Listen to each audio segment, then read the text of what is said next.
ఓకేనా? మరి నువ్వు ఇచ్చిన సాక్షిని బట్టే మరి పంచభూతాల ఎదుట సంఘానికి బాప్తిజం అనేది ఇస్తున్నా. ఓకేనా? మరి కీర్తన గురించి సత్యమైన ప్రార్థన చేస్తుంది. సైలెంట్. సత్యమైన ప్రార్థన. పరలోకమందున మా కన్న తండ్రి, మీకు వందనాలు తెలియపరుచుకుంటున్నాం నాయన. దేవా, సంఘమంతా కూడి జలంలో యొద్ద నిలబడి మరొకసారి నిన్ను జ్ఞాపకం చేస్తున్నాగా తండ్రి, మమ్మల్ని ఒక్కసారి చూడమని అడుగుచుంటున్నాం దేవా. ఇదిగో తండ్రి, మీ బిడ్డ నీటిలో దిగి తండ్రి పాత జీవితాన్ని పాతి పెట్టడానికి నాయన నూతనంగా జీవించి దేవా నీ కుమార్తెగా నేను ఉంటానని పాప ఒప్పుకొని నీళ్ళలో నిలబడ్డది తండ్రి. అదే సాక్షి నిమిత్తము నీ కుమారులు నాయన మరి ఇద్దరు ఉన్నారు తండ్రి. వారికి కూడా నీ యొక్క పరిశుద్ధాత్మ శక్తిని దయచేయి తండ్రి.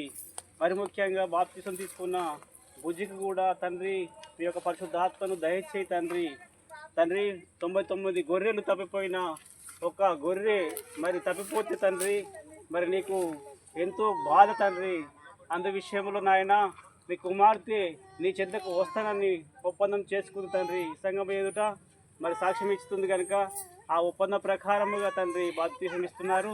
మీరే సహాయకుడిగా ఉండి ఈ కార్యమంతట్లో నడిపించమని మా ప్రభు రక్షకుడు యేసుక్రీస్తు వారి పేరట ఈ ప్రార్థన మనవులు అడిగి వేడుకుంటున్నాం తండ్రి. యవనస్తులు గమనించాలి.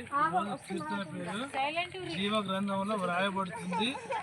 ఆ జీవ గ్రంథంలో వ్రాయబడిన వారే పరలోకానికి అర్హులు.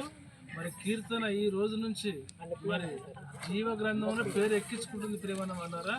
అలా పేరు ఎక్కించుకున్న వాళ్ళే స్వర్గానికి పోయే అవకాశం ఉంటుంది. దీన్ని దృష్టిలో పెట్టుకొని మరి పంచభూతాల ఎదుట మరి సంఘం ఎదుట ఈ బిడ్డకు మరి బాప్తిసం ఇస్తున్నాను. అన్న ఒప్పి ఒకసారి చెప్పండి. పాపలు నువ్వు ఒప్పుకో. పరలోకం ముందున్న మా కన్న తండ్రి అను పరలోకం ముందున్న మా కన్న తండ్రి,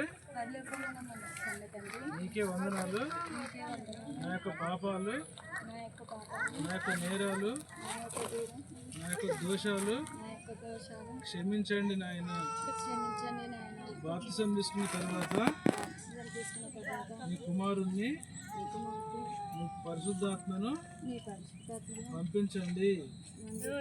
ఇది మొదలుకొని ఈయన ప్రాణం పోయేంత వరకు నీ కొరకే జీవిస్తా, నీ కొరకే బ్రతుకుతా. ఇది నా ఇష్టపూర్వకంగా అడుగుతున్నాను తండ్రి. ఆమేన్. ఒకవేళ ఇచ్చి సాక్షిని పట్టేస్తుంది.